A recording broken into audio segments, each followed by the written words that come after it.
అయితే మీరు ఆంధ్రప్రదేశ్ అంటే గుర్తొచ్చింది. కొత్తగా జనసేన అధినేత పవన్ కళ్యాణ్ హ్మ్. సనాతన ధర్మాన్ని ఎత్తుకున్నాడు. అవును. దీనిపైన మీ అభిప్రాయం ఏంది? ఒక సెక్యులర్ వాదిగా? పవన్ కళ్యాణ్ అనేటువంటి వ్యక్తి ఒక పిచ్చోడు. హ్మ్. On record. ఇది యేసుకుంటారా మీరు తమ్మునేల్? యేసుకుంటాం. ఎందుకేసుకోం? పవన్ కళ్యాణ్ అనేటోడు ఒక సిద్ధాంతం లేని ఒక పిచ్చోడు. హ్మ్. ఒక నిరక్షరాస్య కంటే గూడా నిరక్షరాస్యని అవమానించాలని నా ఉద్దేశ్యం గాదు. పవన్ కళ్యాణ్ అనేటోడు ఒక పిచ్చోడు బ్రదర్. ఆయన గురించి ఎంత తక్కువ మాట్లాడుకుంటే అంత మంచిది. నువ్వు అడిగిన వాడిని చెప్తా. చెప్పండి. ఏ సిద్ధాంతం ఉంది బ్రదర్ పవన్ కళ్యాణ్‌కు? హ్మ్. కారల్ మార్క్స్ అన్నాడా? హ్మ్. చె గువీరా అన్నాడా? అన్నాడు. హూ! హూ! అని ఊగిపోయిండా? ఊగిండు. మరి ఊగినోనివి దేవుడిని నమ్మను. మా నాయన ఏమంటారు ధూపదీపానికి సిగరెట్ అంటు పెట్టుకునేటోడు అని చెప్పిండా? హ్మ్. చెప్పినా లేదా? చెప్పిండు. సనాతన ధర్మం ఇది బీజేపీ పార్టీ అంటే ఇది హిందువుల పార్టీ కాదు. ఈ బీజేపీ పార్టీ అనంటే ఇది బ్రాహ్మణుల పార్టీ అని అన్నాడాయన. హ్మ్. ఏదో అన్నాడు మీ ఐడియాలజీ. నా ఐడియాలజీ ఎందుకైతది బ్రదర్? ప్రజల ఐడియాలజీ. హ్మ్. నేను ఒక్కటే ఐడియాలజీ కట్టుబడి ఉన్నా. నేను ఒక్కటే సిద్ధాంతం కట్టుబడి ఉన్నా. హ్మ్. నేను ఒక్కటే తల్లికి పుట్టిన బ్రదర్. 10 తల్లులకు పుట్టలే. వేరే తల్లులను కూడా గౌరవించే సంస్కారం నాకున్నది. పవన్ కళ్యాణ్ గారు మా నాయన సిగరెట్ తాగిండు అని అంటాడు. దేవుడిని నమ్మలేనంటాడు. మరి మీ నాయన కడుపుల నుంచి నువ్వు వచ్చినావు కదా! నువ్వు సనాతనవాదం ఎట్టయిపోయినావు? సనాతనవాదం గొప్పదని అంటావు. సనాతనవాదం గొప్పదైతే మరి కులం ఎందుకుంది భారతదేశంలో? అంటరానితనం ఎందుకుంది భారతదేశంలో? ఏ దాని మీద నువ్వు జనసేన పార్టీ పెట్టినావు, మాయావతి కాళ్ళు మొక్కినావు. ఈరోజు కింది వర్గాలంటే నాకు ప్రేమ అని చెప్పేసి పొత్తులో పోటీ చేసినావు అప్పుడు. గుర్తుందా మీకు? గుర్తుంది ఆ! 2019లో. పోటీ చేసినావు. హ్మ్. ఏమైంది నీ పతారా? దిగజారిపోయింది. సరేలే పోనీ మంచో చెడో ఓడొచ్చిండు కదా! మంచిగా నేర్పించుకుందాం నీలి జెండా పట్టుకుందాం అంటే 4 రోజులు కూడా లేవు. మళ్ళా పోయి సీపీఎంతోని మళ్ళా ఆంధ్రాలో పోటీ చేసినావు. అవును. మళ్ళా పోయినావు మా అన్న ఒక అంటే వాళ్ళ అన్న ఏదో జనసేననా ఏం పార్టీ పెట్టి ప్రజారా ప్రజారాజ్యం పార్టీ పెట్టావు. మంత్రి పదవి కోసం పార్టీనంతా విలీనం చేసిండు. స్తూపాలన్నీ కూల్చేసాడు గ్రామాలలో. ఆ! వీళ్ళన్న కాంగ్రెస్ పార్టీకి అమ్ముడు పోయిండు. ఈయనొచ్చి నీతులు చెప్పి నరేంద్ర మోడీ గారు, జగన్మోహన్ రెడ్డి గారు మంచోళ్ళు కాదు. మంచోళ్ళు కాకపోతే మంచోళ్ళు కాకపోయిర్లే. ఈళ్ళకంటే మంచోడు ఆయన అని చెప్పేసి ఎక్కడో నార్త్ ఉన్న పార్టీని తీసుకొనొచ్చి ఈడ అధికారంలో తీసుకొచ్చి కూటమి అని కూడా ఏర్పాటు చేసుకున్నారు. ఏ సిద్ధాంతంలో నువ్వు? నీకు కమ్యూనిస్ట్ పార్టీ బ్యాక్‌గ్రౌండ్ నుంచి వచ్చినా అంటావు. నీకోసం నువ్వే రాతలు రాపిచ్చుకున్నా అంటావు. ఆకలేస్తే ఆకాశం వైపు, దాహమేస్తే నేల వైపు, నువ్వు బతికే సమాజంలో ఇంకా బతుకుతున్నావు తెలుసా? నక్సలైట్ కావాలని నీకెప్పుడు అనిపించిందా? నక్సలైట్ అయ్యాననే డైలాగులు రాపిచ్చుకుంటావు త్రివిక్రమ్ గారితోని. ఇయన్నీ చేపించుకుంటావు. త్రివిక్రమ్ అనే ఒక బ్రాహ్మణుడు ఖరాబ్ చేయంగానే పోయి భారతీయ జనతా పార్టీలో చేరినావు. నీ స్నేహితుడు పాడు చేయగానే. అంటే ఓట్ల కోసమే ఈ యొక్క ధర్మాన్ని పట్టుకున్నాడా? త్రివిక్రమ్ అనే ఒక బ్రాహ్మణుడు ఈ దేశం అంటే వర్ణ వ్యవస్థదా, ఈ దేశంలో కులం గొప్పది. కిందోళ్ళు కిందనే ఉండాలి. పైనోళ్ళం పైననే ఉండాలి. మనం క్షత్రియులం. నేను బ్రాహ్మణుడిని. నువ్వు క్షత్రుడివి అని ఆయన బ్రెయిన్ వాష్ చేశాడు. ఈ ఈ ఈ భావజాలం ఉన్నటువంటి వ్యక్తులు మనం బ్రాహ్మణులం, క్షత్రియులం, కింది కులాలు, ఈ చిన్న చూపు ఉన్నటువంటి వ్యక్తులు మొత్తం బీజేపీలో ఉంటారు. దానికి దగ్గరైండు. ఆ భావజాలం ఉన్నటువంటి వ్యక్తే చంద్రబాబు నాయుడు. హ్మ్. కాబట్టి వీళ్ళందరూ ఏం చేశారు? ఆ కూటమి ప్రభుత్వాన్ని అక్కడ ఏర్పరచుకున్నారు. ఆయన ఏం చేశాడు చెప్పాయన? ఆయన పిఠాపురంలో దళితులను వెలివేస్తే పోయి ఒక మాట మాట్లాడలే. అవును. జగన్మోహన్ రెడ్డి ఉన్నప్పుడు మొత్తం బట్టలు చింపుకున్నాడు. ఇట్లా షీ ఈస్ ద షిప్ అని ఈయన అంటాడు. ఫోటోలకు ఫోజులు నరేంద్ర మోడీ ఇస్తాడు. వీళ్ళు ప్రజాప్రతినిధులు. వీళ్ళని ఏమనాలి చెప్పు? మీరు ఇచ్చిన మాట మీద స్టాండ్ మీద ఉండాలి కదా! నీకో సిద్ధాంతం లేదు. నీకు ప్రజల పట్ల నీకు ప్రేమ లేదు. అధికారం తప్ప నీకేమున్నది? లేదుగా బ్రదర్. అంటే ఓట్ల కోసం, అధికారం కోసమే సనాతన ధర్మాన్ని పట్టుకున్నాడా? ఫస్ట్ రాజకీయ నాయకుడు ఈయనకంటే కేఏపాల్ 100 బలునయం. కేఏపాల్ 100 బలునయం ఈయనకంటే. ఎన్నికల తర్వాత గదా! సనాతన ధర్మాన్ని పట్టుకున్నది. అధికారంలోకొచ్చిన తర్వాతే గదా! మరి అది నిలబెట్టుకోవాలి గదా! ఈ కుర్చీ కూలిపోకుండా ఉంటే ఏం చేయాలి? సనాతన ధర్మాన్ని అడ్డం పెట్టుకొని ఆట ఆడాలి. హ్మ్. ప్రజలు ఎవరైనా ప్రజా సమస్యలు ఏమైంది? నరేంద్ర మోడీ గారు ఒక కడపకు ఫ్యాక్టరీ ఇస్తా అన్నాడు. ప్రత్యేక హోదా ఇస్తా అన్నాడు. అమరావతి కట్టుకోవడానికి నీ డబ్బులు గిబ్బులు అడగాల్సినటువంటి ఇది ఉంటది. 2,00,00,000 ఉద్యోగాలు ఇస్తా అన్నాడు. చాలా హామీలు ఇచ్చిండు. హ్మ్. కాబట్టి ఇయన్నీ ప్రజలు పవన్ కళ్యాణ్‌ని, చంద్రబాబు నాయుడు ఇచ్చినటువంటి హామీలను అడగకుండా కూటమి ప్రభుత్వాన్ని క్వెషన్ చేయకుండా ఉండాలంటే ఏం చేయాలి? హ్మ్. సనాతన హిందూ అని అన్నాడనుకో, అరేయ్! కొంత మనం పిచ్చోళ్ళని చేస్తారు కదా! మతం పేరు మీద. హ్మ్. ఆ కింద ఉన్నటువంటి ప్రజలు మొత్తం పవన్ కళ్యాణ్ ఏం చేయకపోయినా పర్లేదురా. మనం ధర్మం గురించి కొట్లాడుతాం. ధర్మంకి వచ్చిన నష్టం ఏం లేదు. హ్మ్. నష్టం వల్ల ఈ ధర్మం అడ్డం పెట్టుకున్న వచ్చినటువంటి నాయకులకు మాత్రమే. హ్మ్. మీకు అర్థమైందా? మీ ఐడియాలజీ‌ల ధర్మం అంటే ఏంటిదసలు? ఏ ధర్మం? ఏ ధర్మమైనా. ధర్మం అంటే ఏంటిది? ఇప్పుడు ఈ 2 రకాల ధర్మాలు బ్రదర్. హిందుత్వానికి, హిందూ ధర్మానికి తేడా ఏంది? హిందుత్వానికి హిందూ ధర్మానికి. హిందుత్వ వేరు. హ్మ్. హిందూ వేరు. హిందూ అంటే నువ్వు దేవుళ్ళని నమ్ముకుంటావు చూసినావా? హ్మ్. ఇప్పుడు సమ్మక్క సారక్కలు ఉన్నారు బ్రదర్. హిందువులా ఆళ్ళు కాదా? హిందువులే. ఎట్టయితారు బ్రదర్ ఆదివాసులు ఆదివాసులు హిందువులు గాదా? నేను చెప్తాను. సమ్మక్క సారక్క ఎవరికి వ్యతిరేకంగా పోరాటం చేసిర్రు? పోషమ్మలు, ఎల్లమ్మలు అగ్రవర్ణాలకు వ్యతిరేకంగా, ఈ యొక్క దొరలకు వ్యతిరేకంగా వీరవనితల్ని దేవతలుగా ప్రజలు కొలిచారు బ్రదర్. కాదు. వాళ్ళు దేవుళ్ళే వాళ్ళు. వాళ్ళెక్కడ రామాయణ, మహాభారతంలో ఉన్నారా ఆళ్ళు? లేరు. వాళ్ళు కూడా దేవుళ్ళనే మనం చిత్తి పూరి చెప్పారు కదా, వాళ్ళకి బొట్టు ఉంది కరోనా దొరలకు వ్యతిరేకంగా పోరాడిరాలు. పోరాటం చేశారు కదా. ఆ దేవతలను మీరు వాళ్ళు దేవుళ్ళు కాదా? వాళ్ళ దేవుళ్ళు మేము కూడా నమ్ముతాం.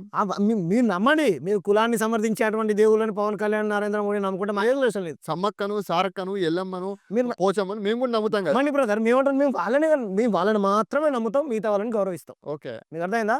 వాళ్ళ బొట్టు మాత్రమే పెట్టుకుంటాం, వాళ్ళ కంకణం మాత్రమే కట్టుకుంటాం. మిగతా గుళ్ళకు రమ్మంటే పోతాం, ఏమంటే చేస్తాం. ధర్మానికి నిర్వచనం ఏంటంటే బ్రదర్, నేను ఒకటి చెప్తా. నీ ధర్మంలో ఉమ్.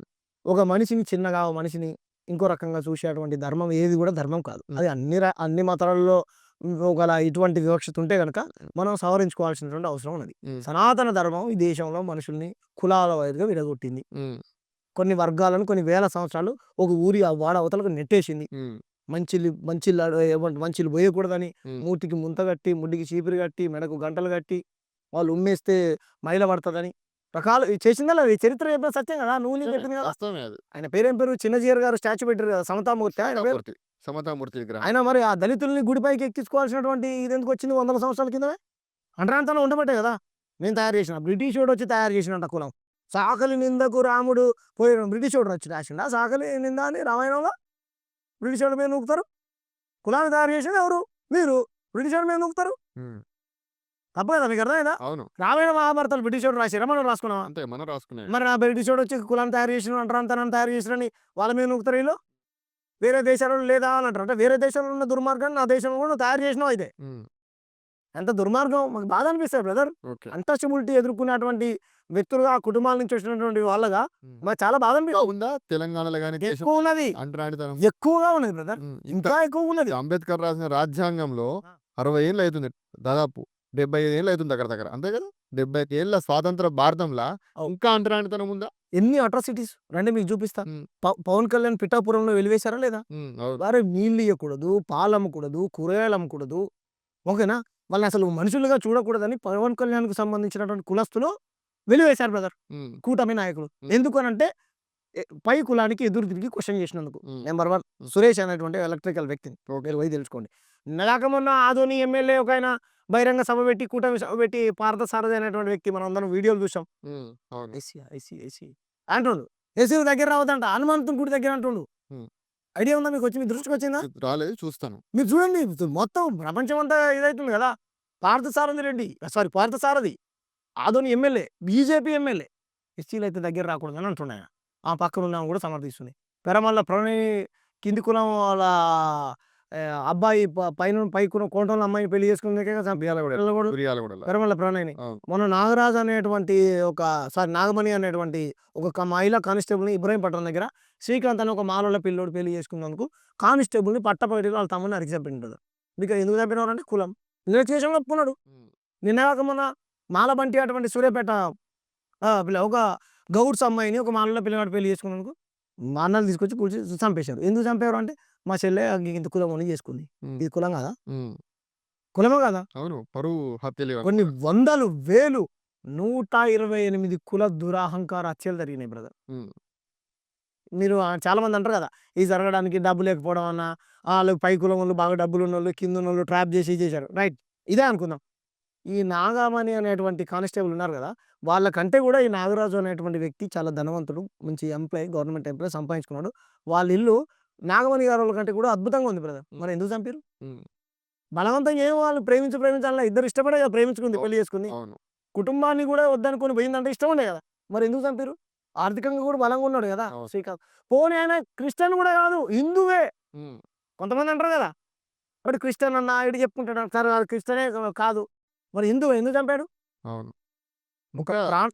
అరే ఘోరంగా ఉందన్నా, ఇంకా విపరీతంగా ఉన్నది. ఒక కులం వల్ల రోజు ఎన్ని ప్రాణాలు పోతున్నాయి. దీనికి కారకులు ఎవరు? మతం. కులానికి మూలం మతం, కులానికి మూలం సనాతనవాదం కాదా? చెప్పనండి. అంటే ఇవన్నీ మతాలను, కులాలను తీసేయాలా మీ ఉద్దేశంలో? నా ఉద్దేశం తీసేయడం కాదు, సంస్కరించుడు, సతీ సహగమనం ఉండేది అంటున్నారు. అంబేద్కర్ గారు ప్రాథమిక హక్కుల్లో మత స్వాతంత్రపు హక్కును కల్పించడం జరిగింది. కాబట్టి మీరు మతాన్ని తీసేయాలంటున్నారా? మరి నేనేమంటున్నా బ్రదర్, స్వాతంత్ర హక్కు, నీకు ఏ రిలీజియన్ అని నమ్ముకోవచ్చు, నువ్వు ఏదైనా చేసుకోవచ్చు బ్రదర్, నేను వద్దంటే. అదే రాజ్యాంగం ఏం చెప్తుంది? వర్ణ వ్యవస్థను పెంచి పోషించమంటుందా? చెప్పట్లేదు కదా. వర్ణ వ్యవస్థను ఎక్కడ మెన్షన్ చేయలేదు కదా. మరి ఎందుకు జరుగుతున్నాయి అన్ని? కులానికి మూలం అని అదే రాజ్యాంగ నిర్మాత ఏం చెప్పిండు? ఉమ్, కులానికి మూలం హిందూ మతం ఉమ్, అని చెప్పిండా లేదా? ఉమ్. అంతే కదా. అంతే కదా. ఉమ్. మరి ఈ మతాన్ని సంస్కరించుకోకుండా నువ్వు మతం గొప్పదని చెప్పి మతం ఉండాలా పోవాలా అనేటువంటి వాదించేటువంటి వ్యక్తులకు ఏం చెప్తాం? ఒక కులం ఉండాలంటే మతం ఉండాలి బ్రదర్. ఒక స్వామీజీ చెప్తాడు, ఆ. గడప లోపలే కులం, ఉమ్. గడప దాటితే హిందువులు మరి లోపల కూడా కులం ఉండొచ్చా?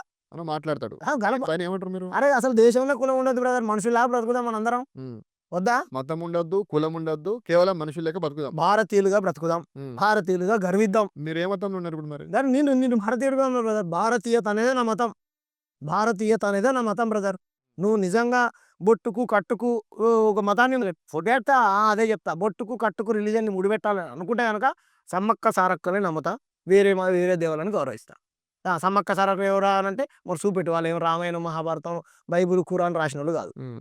దొరలకు భూస్వాములకు ఆధిపత్యానికి వ్యతిరేకంగా కొట్లాడినటువంటి అంబేద్కర్ వీర వనితలు. అంబేద్కర్ రాజ్యాంగాన్ని రాసిన అంబేద్కర్ ని ఎంత పూజిస్తామో ఆ. ఇవాళ సమ్మక్క సారక్కని కూడా అట్నే అట్లే పూజిస్తాం బ్రదర్. అంతే కదా. నేను అంటున్నా, నేనేమంటున్నా, ప్రజలకు మంచి చేసేటువంటి వాళ్ళు దేవుడైనా దైవమైనా నాకు ఇష్టమే. అంతే కదా. ఓకేనా? ఉమ్. నువ్వు విడదీసేటువంటి వాళ్ళు ఎవరైనా ఉంటే నాకు నచ్చరు బ్రదర్. ఇప్పుడు నా కులానికి మూలం ఏంటో చెప్పు. అంటే ఇప్పుడు విడదీయమంటే కులాలను విడదీయడమా, మతాలను విడదీయడమా? కులాన్నే కదా. నాకు మతంతో సమస్య లేదు. ఇప్పుడు ఉన్నటువంటి కాంగ్రెస్ పార్టీ ఉమ్. కులాలను విడదీసి రాజకీయం కాంగ్రెస్ పార్టీ రాజకీయ పార్టీ బ్రదర్. దానికి కులానికి సంబంధం ఏంది? మీరు మాట్లాడుతుంటారు కదా సెక్యులర్ భావజాలంతో కాంగ్రెస్ పార్టీ అవును, కొంత మద్దతుగా వాళ్ళు కూడా చేయలే. మేము వాళ్ళని కూడా డిమాండ్ చేసాం. కులాన్ని తీసేయమని కాంగ్రెస్ పార్టీకి కూడా చెప్పాం. కులాన్ని తీసేయమనండి. కులాన్ని నా సింపుల్ క్వశ్చన్. డిమాండ్ చేస్తారా? నేను చాలాసార్లు డిమాండ్ చేశా. చాలాసార్లు అమర ప్రసాద్ అయినటువంటి ఒక వ్యక్తి కులాన్ని సమర్థించినప్పుడు ఇది పుణ్యం ఉంటుందా? అమర ప్రసాద్, నరేంద్ర మోడీ గారు ఒక్కటే, అన్ని ఒకటే తీసుకొచ్చింది కదా. అందరం ఒకటే, రైట్, ఒకటే భాష, ఒకటే హిందీ భాష మృదుడు, లేకపోతే ఒకటే అన్నిటిని ఒకటే తీసుకొచ్చాడు. ఒకటే కులాన్ని కూడా పెట్టని చెప్పాం. వన్ నేషన్, ఆ. వన్ రేషన్, మరి వన్ ఎలక్షన్, ఆ. వన్ క్యాస్ట్, మరి వన్ క్యాస్ట్ వద్దా? వన్ క్యాస్ట్ అండి. మరి వన్ క్యాస్ట్ అని ఎందుకు చెప్పట్లేరు? ఓకే, చెప్పాలంటారు అది. చెప్పాలి కదా అన్న.